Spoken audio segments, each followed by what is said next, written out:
बहुत समय पहले की बात है, जब पृथ्वी पर धर्म और अधर्म के बीच निरंतर संघर्ष चल रहा था। उस समय एक ऐसा भयानक राक्षस जन्मा जिसका नाम था वज्रकूट। वह अत्यंत शक्तिशाली था, लेकिन उसकी सबसे बड़ी शक्ति उसका अहंकार था।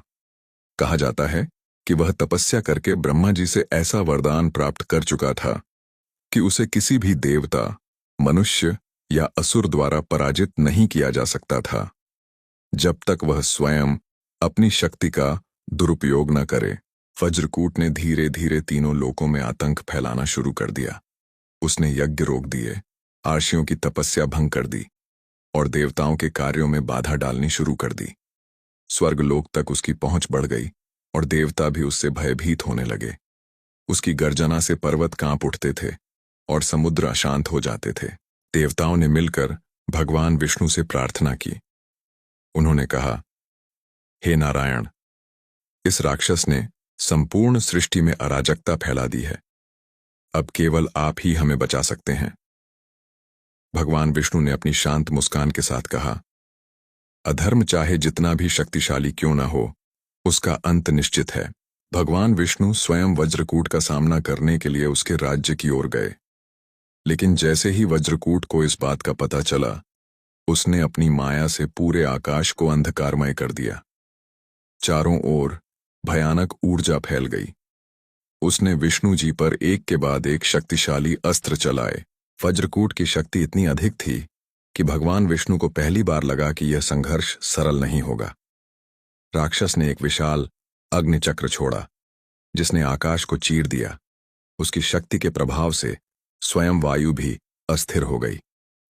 विष्णु जी ने अपने सुदर्शन चक्र को उठाया, लेकिन राक्षस की माया के कारण उसका प्रभाव कुछ क्षणों के लिए कम हो गया।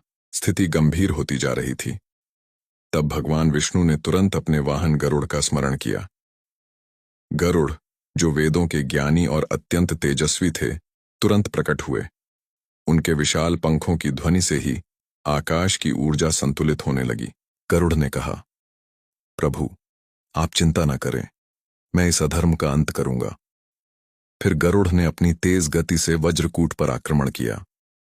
उनकी गति इतनी तीव्र थी कि राक्षस की माया टूटने लगी। गरुड़ ने अपने पंखों से एक शक्तिशाली वायु प्रहार किया, जिससे वज्रकूट का संतुलन बिगड़ गया। वज्रकूट ने अंतिम प्रयास करते हुए एक विशाल शक्ति तरंग छोड़ी, लेकिन गरुड़ ने उसे अपने पंखों में समेटकर निष्क्रिय कर दिया। यह देखकर राक्षस घबरा गया। उसने पहली बार भय महसूस किया। तभी भगवान विष्णु ने अपना सुदर्शन चक्र पुनः सक्रिय किया।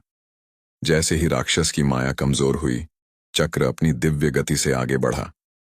लेकिन वज्रकूट ने अचानक पीछे हटकर छल किया और एक क्षण के लिए विष्णु जी को भ्रमित करने की कोशिश की। उसी क्षण गरुड़ तेजी से आए और भगवान विष्णु को उस मायावी आक्रमण से सुरक्षित स्थान पर ले गए। यह देखकर तीनों लोकों में राहत की सांस ली गई। अब वज्रकूट पूरी तरह कमजोर हो चुका था। उसके अहंकार का अंत शुरू हो चुका था। भगवान विष्णु ने गरुड़ की ओर देखकर कहा, तुमने धर्म की रक्षा की है। अंत में सुदर्शन चक्र ने वज्रकूट का अंत कर दिया। उसकी माया समाप्त हो गई और तीनों लोकों में फिर से शांति स्थापित हो गई। उस दिन से यह कथा प्रसिद्ध हो गई कि चाहे कोई भी कितना भी शक्तिशाली क्यों न हो, धर्म की रक्षा के लिए स्वयं भगवान विष्णु और उनके वाहन गरुड़ सदैव तत्पर रहते हैं।